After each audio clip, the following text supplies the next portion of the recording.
Hello,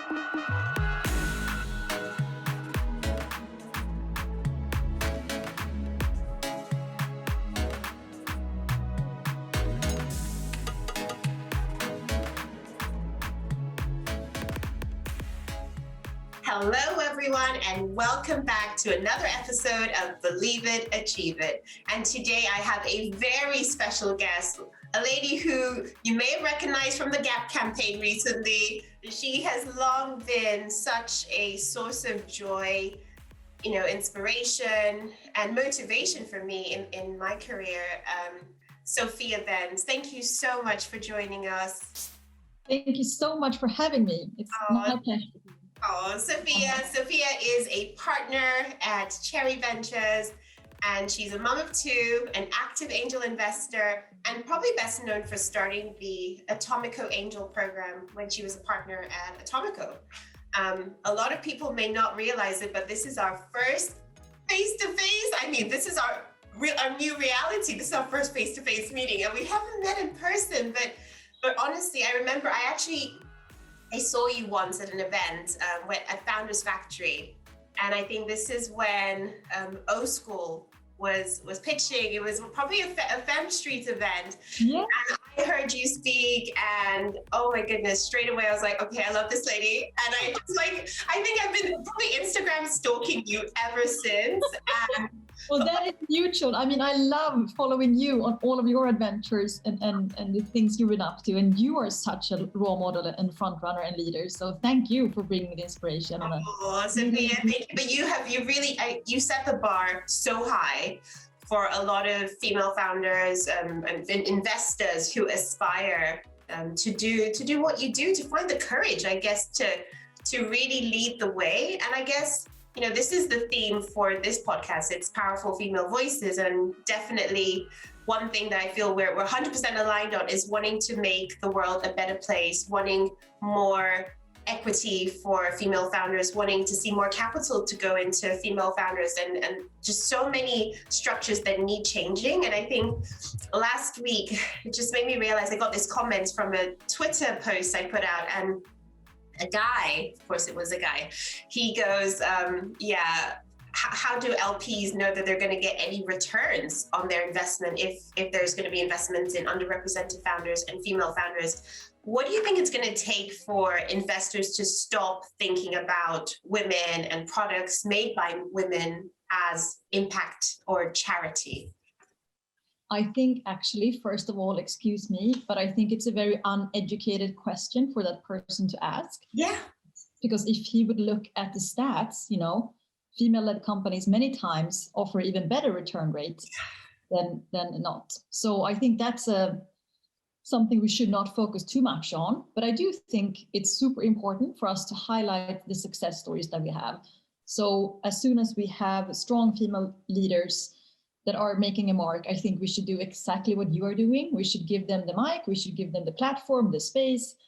And then I think that there's a great need for more women on all different levels. So I would love to see even more female angel investors, yes, more female founders, more female sort of associates, principals, and partners at the VC funds, but also more female LPs at the funds that are investing in the VC funds.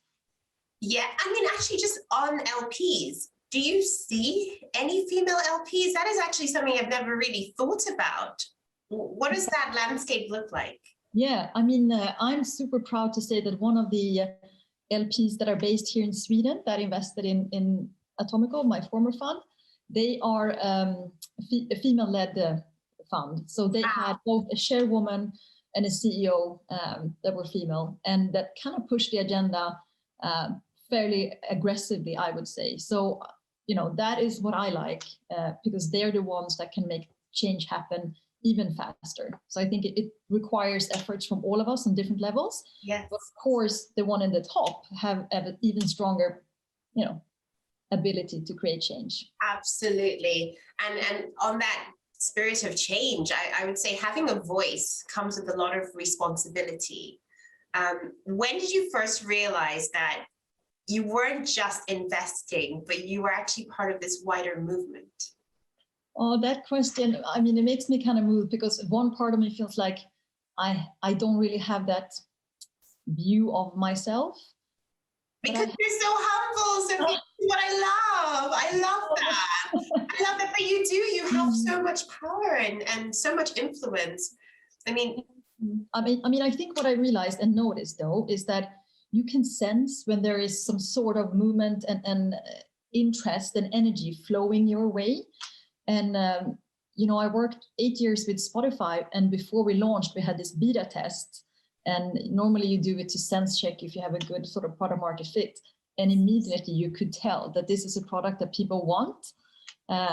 So I recognize the sort of energy and the inbound now when I'm talking about these matters, because there's so many amazing people that are reaching out.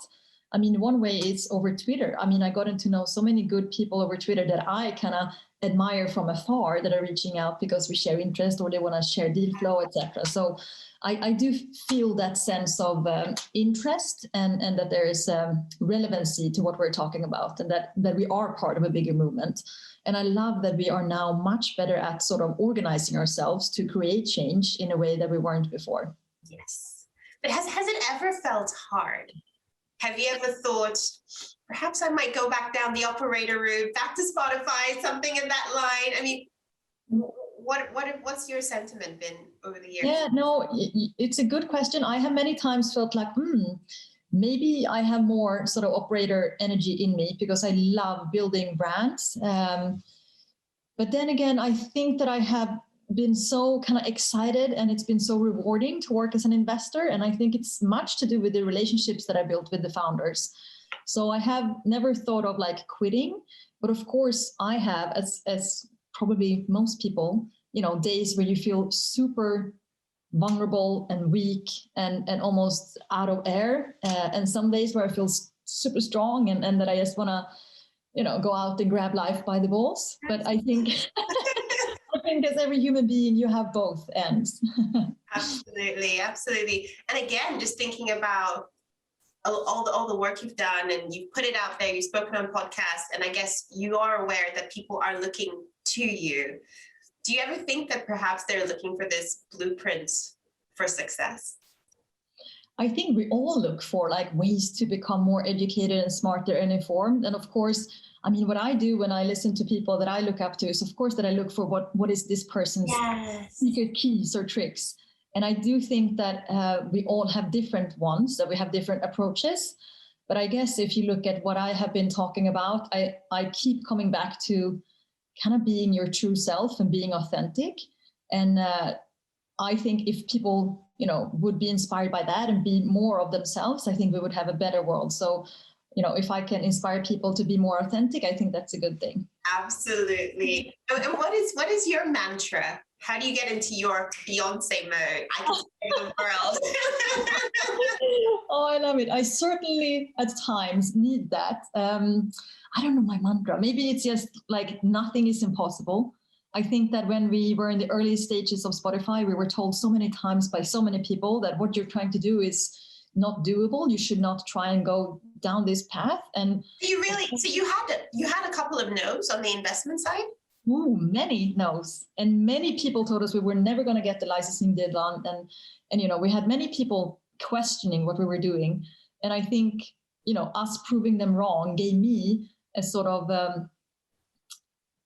perspective that, when people tell you it's not possible, actually, it's not always right. You can prove them wrong. So maybe one of my mantras would be like, just go and do it and try it. What's the worst thing that can happen? Yeah. And that's that. But you know what, on the flip side as well, would you say has there ever been a situation where you should have given up and you didn't? And you persevered because you have this sort of deep-rooted belief that you can do anything. Has there been situations where you should have stopped a bit earlier? That is a very interesting question.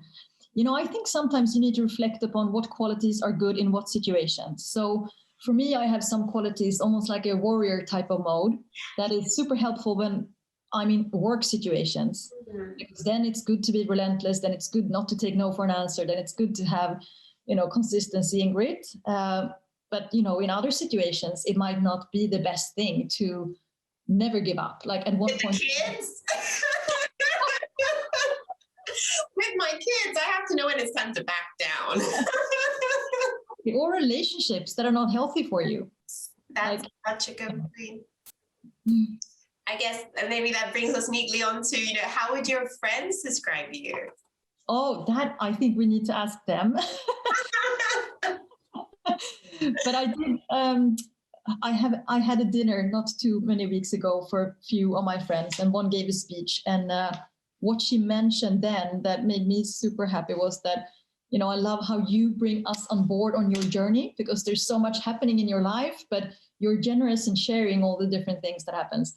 I mean, I don't go and think about that every day, but I guess that I agree. Life is much more fun when you do it together with friends and family and partners and colleagues and industry peers. So that made me happy when she said that. Oh, I love that. I mean, do you feel that, when I think of authenticity at work and sort of in everyday life, do you feel that you can just be yourself in all situations, or do you ever feel like you have to tweak and be perhaps a bit tougher in situations where maybe you are the only woman in the room and you have to assert yourself? Do you feel you have to appear tougher? How have you navigated that? Because I mean, I've had comments like, you're too nice.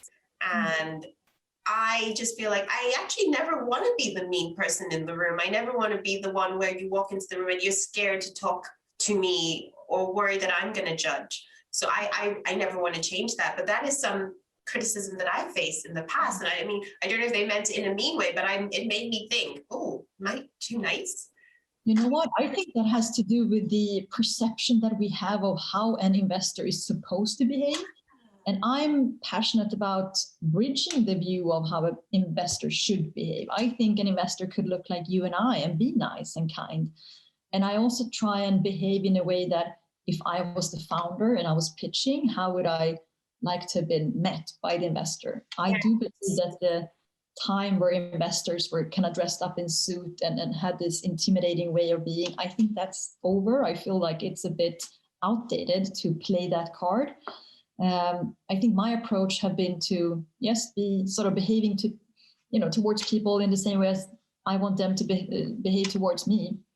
But of course, there are situations where I feel like I need to almost gear up a bit.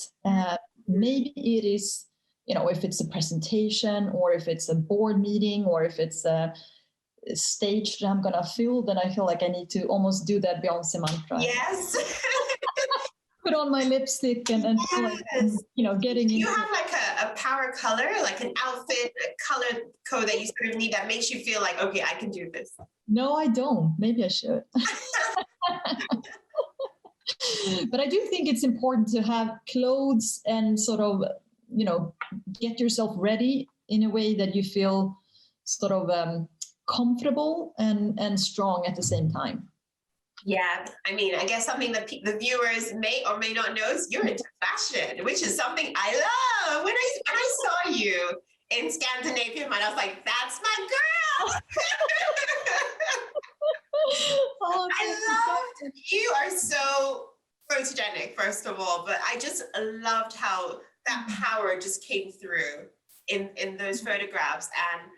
And I think it's so important that people realize, and I guess this is where, again, I feel like we relate, is you can do so many different things and it doesn't take away from your day job. I feel like I'm multi-passionate. Would you describe yourself as that? Because there must be that creative side in there because you've got that world. Yeah, no, totally. I love when there are positive synergies between the things that I do. So I think, for me, one way of channeling that have been to sort of my angel investment engagements and relationships leads to a good deal flow for pre-seed and seed. And now I'm in a position where I can kind of fully utilize that. And that I love. And same thing with me still being an advisor to Atomico. That is also something that's beneficial for the companies that are about to raise Series A. So I love to think about being in different worlds that kind of cross-pollinate each other. Absolutely. I mean, how do you balance how many board seats you take when you make investments? Because I guess that's another thing that a lot of VCs sort of struggle with, because you make an investment and you're like, do I, don't I? How have you managed that bandwidth? Yeah, that is funny you ask, because we talked about it actually earlier today. I mean, I'm still fairly new at Cherries. I've only been there for since September last year. So for me, it's not a problem yet. But I know how much time it takes and how, I think we should all be thinking about how can we grow the business? How can we evolve? How can we sort of plan for the future? And, if we are on 17 boards, that is hard to do. So I think there's a discussion to be had on how to manage that. Also, like in terms of losing my camera here. I think I might need to we'll get that edited out. These are the joys of recording at home. This is my little studio with my ring light, my little webcam. Trying to make it work. You're super professional. I'm very impressed with the whole. When you get this little window while the kids are at school, it's we try and make it work. I mean, how has it been in sort of the lockdown and the pandemic with you trying to do the juggle? How have you found it? Actually, I'm based in Stockholm, Sweden, and we haven't had as strict lockdown as you guys in London. So for me, it's been great because the schools and the kindergarten have been open. So I feel very lucky for that. I've been kind of able to make it work. But I have a massive respect and love and compassion for everyone who have sort of done homeschooling while working. I mean, it must be very, very distractive and hard at times.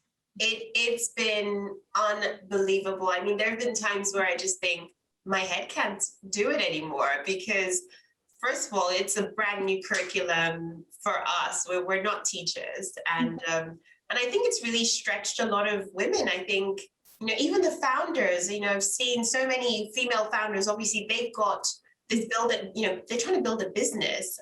And on top of that, they're sort of looking after their little ones. Would you say the pandemic has made it trickier for female founders? Has it pushed things back, or has anything changed in sort of from your perspective? I mean, I think some businesses have sort of escalated and grown much faster because of the pandemic, both women and male-led. So that's a positive. And then I think, of course, people struggle. And I think that, female founders, female investors, I think the need for an urge for like support groups and sharing is fairly big. So now when we haven't been able to do so in real life, of course it's we can do it over WhatsApp and Zoom and just a regular phone call. But I think with the whole kind of workload and family workload, I think it's been harder than if it would have been a normal year. So I think many people have struggled. Yeah, no, and I think, also around valuations, that's something that's come up a lot. We're seeing so many female founders just not get the same valuations as men.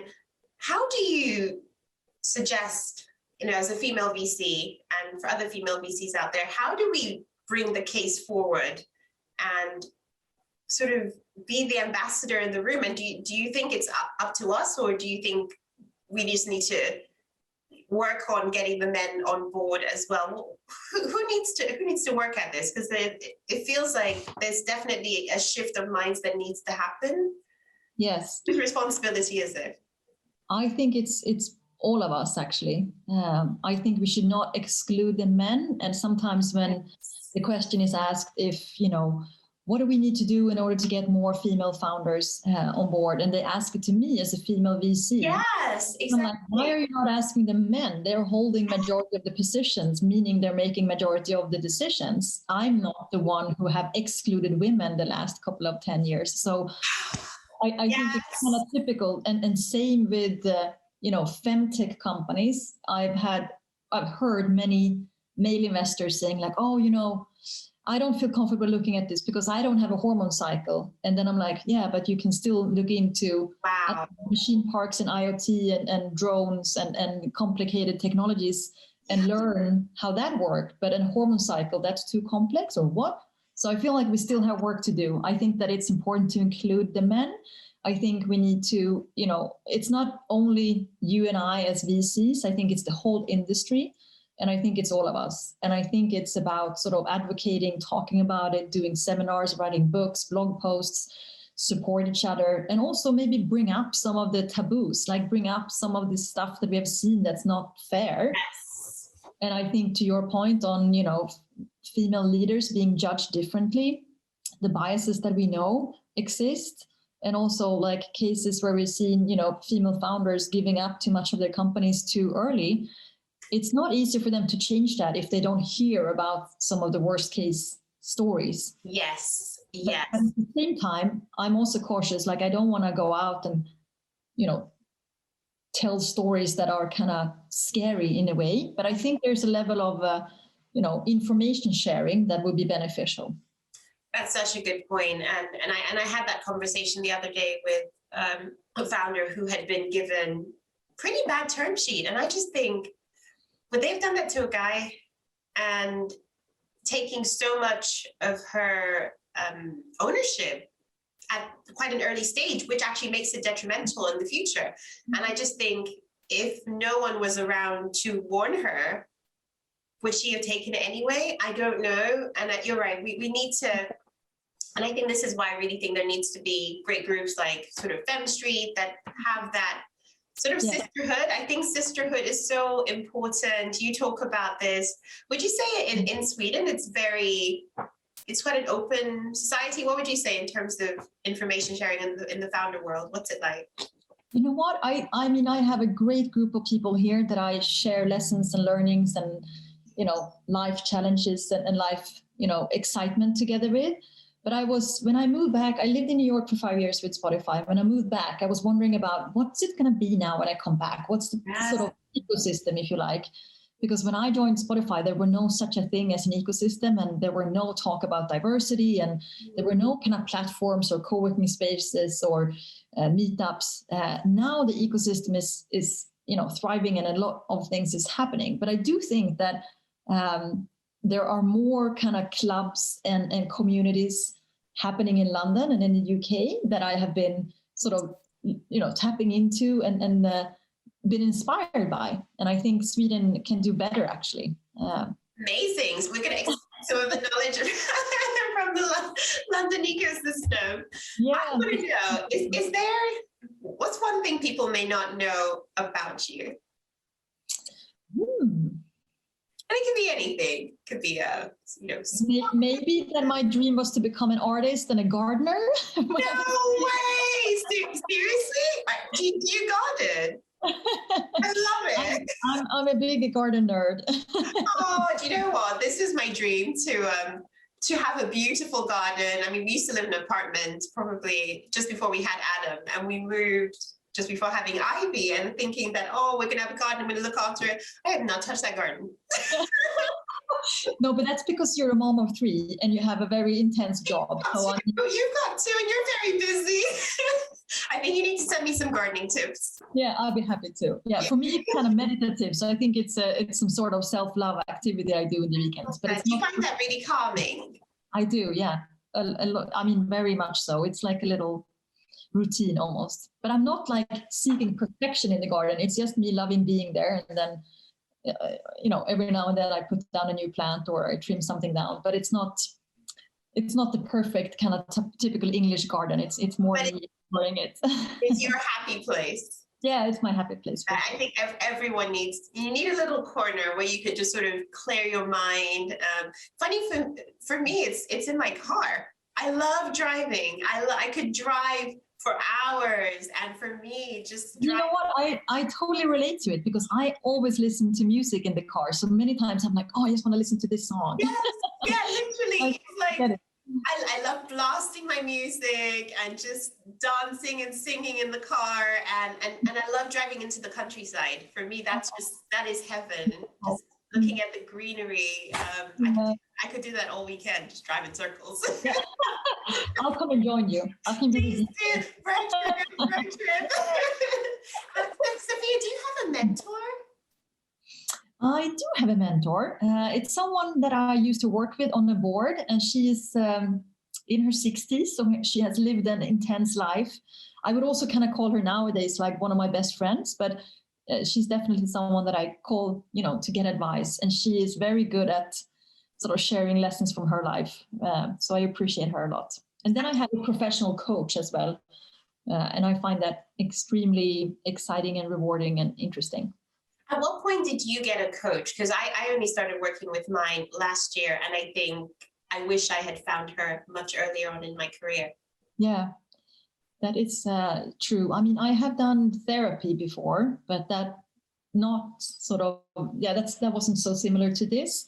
And this woman I started working with actually also last year, and I have found it incredibly rewarding. So in a way, I wish as well that I had one. Yeah. Well, again, this is something that I wish just was more accessible. It's something that I requested for the company to pay for, because I think it's part of my professional development as well. And I think that should just be normal. I feel like we need to normalize coaching. We need to normalize therapy. I think a lot of us need therapy after lockdown. And we should see it as an investment in ourselves. And I think that's the best investment we can ever make, right? Absolutely, I agree. And I think when it comes to that, I think there's also a job we can do to sort of, as you say, talk about it so that people don't think it's stigmatized. I think it's actually the other way around. I think I always look for people with an open mindset rather than a fixed mindset. And if you have an open mindset, you understand that, growing and learning and nurturing your personal growth journey is one of the most exciting and also kind of rewarding things you can do, both for your professional and personal life. I agree. I just think you never stop learning. My shelf is full of like self-help books. I'm like 7 Habits for CEOs. I think I read all of Stephen Covey's book when I was little. I was obsessed with self-help. Marie Forleo. I'm on everything. Adam Grant. These are always my favorite people. But I just think that we have to constantly challenge ourselves and never stop learning. And that's why I love what we do. Our job is about constant learning. Every day we're learning something new. That is absolutely true. And that's why I love it. Sometimes it feels like it's not even a job. It's my interest to learn more about technology and how we can improve the world with technology. So yeah, I feel super lucky to be in this field. So what is next for you in the next 5 years? I think I want to do more of what I do today. So find incredible founders, back them, help them, support them, talk about these questions, and maybe look to see how we can do that in a even more scalable way. Yes, I love that. And now we're going to do the quick fire round. All right. I want to know favorite food. I'm a sucker for Italian, so I would then go for truffle pasta. Ooh, yum, yum, yum. Favorite book. All right, then I need to recommend you, if you haven't read already, there's one called The Untethered Soul by a guy called Michael Singer. And that has been an incredibly important book for me, and I highly recommend it. I will check it out, and I'm looking for another good book to read. I just finished Meaning of Mariah, which I absolutely adored. Such a good book. Meaning of Mariah, that I need to look up then. Yeah, Mariah Carey's life story. Oh, wow. So interesting. Highly recommend it. Oh, great. Thank you. And I want to know what else. What are you watching on TV? Something that you watched recently that you loved? I watched recently a series in Sweden called The Crossing, I think. It's about the Norwegian princess Martha, and it's based on a true story, how she flew from Norway during the Second World War, and she was befriending, or she became close to Roosevelt Franklin, and he actually helped Norway with a big sort of warrior ship in the end. Stories we don't hear about. I would never have known. And I love it. I love a true story. Yeah, me too.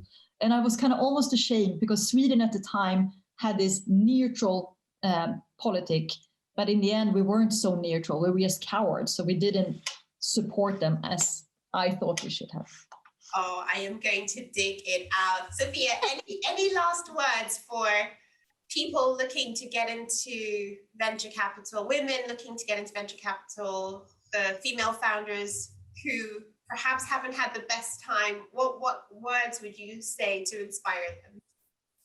Keep it up and sort of stay strong and reach out and sort of seek your community and ask for help. Love it. Amazing. Sophia, where can people find you? What's the best? You are busy. So where do you want people to go and find you? Find your words. Yeah, I think Twitter is a good go-to place. Yeah. And I normally reply to DMs as well. So yeah, feel free to hit me up there. Oh, well, you did reply to me as well. I remember back in the day, because I think that's the thing, people may get intimidated sometimes. They see someone and they're like, oh God, I admire them. Will they ever reply? And I always say, just ask, you never know. Yeah, exactly. Always ask. Oh, brilliant. Thank you so much. Well, just in time, the kids are Thank you so much. Thank you. Oh, Sophia, you're a fabulous guest. I absolutely enjoyed it. So many nuggets of information for everyone. So many words of wisdom. And look, honestly, I can't wait for the lockdown to be lifted. And as you say, meet up for coffee, just give you a hug. Yeah, the same. I look forward to when we meet in real life. Oh, brilliant. Thank you so much. Thank you for having me. It was a pleasure. Oh, I'm gonna pause and I'm gonna. The kitties are here. Hi guys. You can say hi to Sophia. Oh, this is Adam. Hi, Adam. How are you? Have you been to school? And this is Ivy. Hi, Ivy. How are you? Do you have a good day at school? Literally in the nick of time. This is how we operate. We have small margins. We had a 30-minute window. Well done, you. I'm so impressed with you. You nailed this. You're such a good interviewer. So natural and like amazing. Thank you so much. You are incredible. Oh, honestly, I can't believe we haven't met. I feel like we have. I feel like we have too. Thank you. I really appreciate it. This should come out next week. So it'll come out next week, Friday. Great. And I'll post it on my social media channels. I can't wait for everyone to hear it. No, I really appreciate it. Hey, thank you so much. I appreciate it a lot. It was a great conversation and I can't wait for more of this. Yay! Well, let's do some stuff together. We need to do a deal. I know. I would love that. So let's connect. Let's see what we can do. We'll keep talking. Yes. All right. Take care. We say bye, Auntie. Bye. Bye. Oh, have a nice day. Bye. Bye.